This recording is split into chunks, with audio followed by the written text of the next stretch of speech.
Hello again from Tipas Village. One thing I forgot to include in our last video update was the digging of the hole for the septic tank. This doesn't sound like a whole lot of fun, but on day number 3 we had a whole group of willing helpers and we had fun getting dirty together.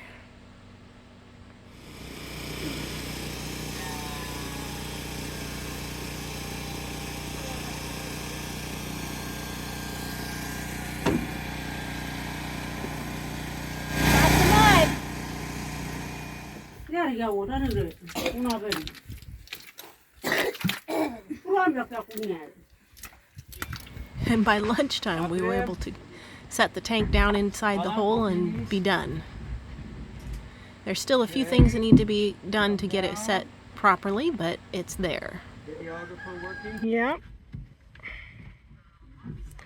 This is the moment of truth.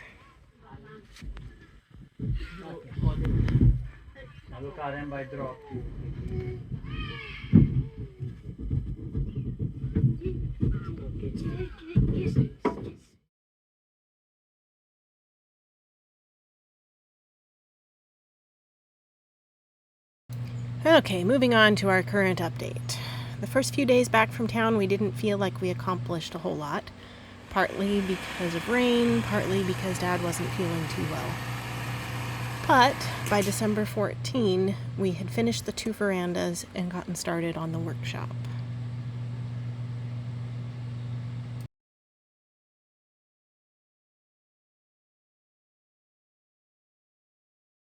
So this is the floor of the workshop.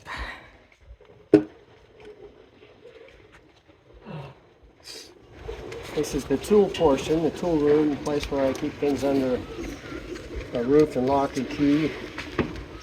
And in that area will be where I can work on vehicles. You may be wondering why in the world we're doing the workshop before we actually finish the house. And the first post for the workshop's going up. Well, we've received word that Pastor Peter Oli with his wife Ruth plan to come and join us on January 21, and there was no physical way possible for us to get the house done before they arrive. But we don't have space for them in our bush house. Getting the shop done gives us a place to put all the stuff currently in our spare bedroom, freeing up the space for Peter and Ruth when they get here. So while Dad was building walls, I was planing all of the siding that would be needed for the workshop.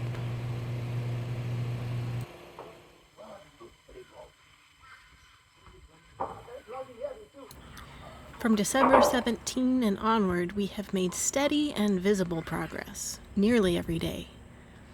Dad was back to full strength, and seeing the progress each day just made us more motivated to make more happen the next day.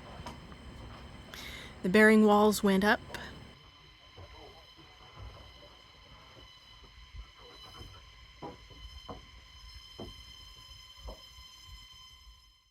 And then we started on rafters. Jason came and helped put up the rafters, as well as plant the last 2 poles for the other side of the workshop. Meanwhile, I continued planing siding. Woohoo! And Dad started using the hand router to add the lap to the siding so that he could get started installing.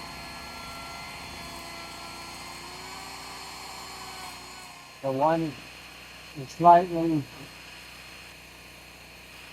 bigger than the other side so that when I put the nail here, it holds this tight and it gives that siding look. It's just a lap siding. We were pretty excited to see it starting to go on. When Jason came down and helped us one day, we interrupted the siding progress to get the bearers up on top of the posts so that we'd be ready to put the rafters up on the last half of the shop.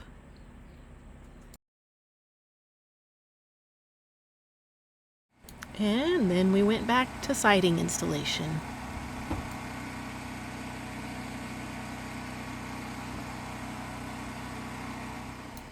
On Sunday, December 24, a whole group of church members and other villagers came and helped carry all of the flooring from the old building site on the mission ground down to our new location.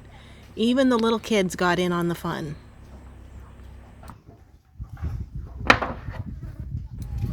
Once the flooring was all delivered, Dad went back to the fun of installing siding.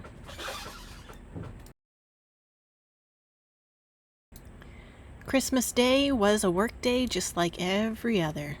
The only difference being was that we had pumpkin pie for dessert at lunch, which was extremely special.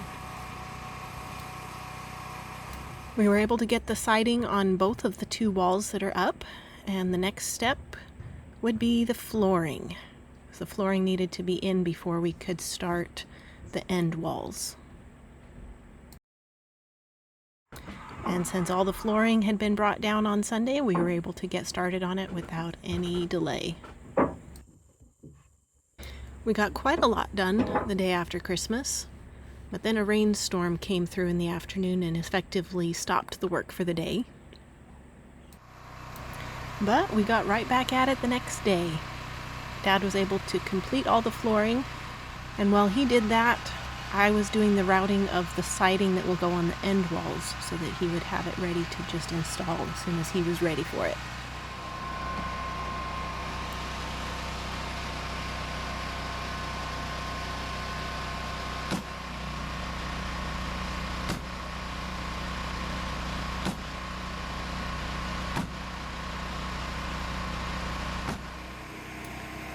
So once the flooring was complete, he put in studs to create the end wall.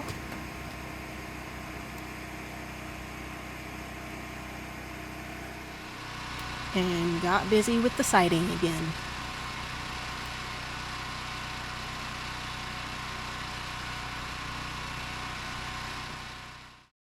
By lunchtime, the floor was done and we were halfway up the end wall. And by the end of the day, on the 27th, Dad had completely sided that end wall. The next step was putting up the last of the rafters, which Dad decided he preferred to just do on his own so that I could be busy doing this video, getting it ready for our trip to town next week.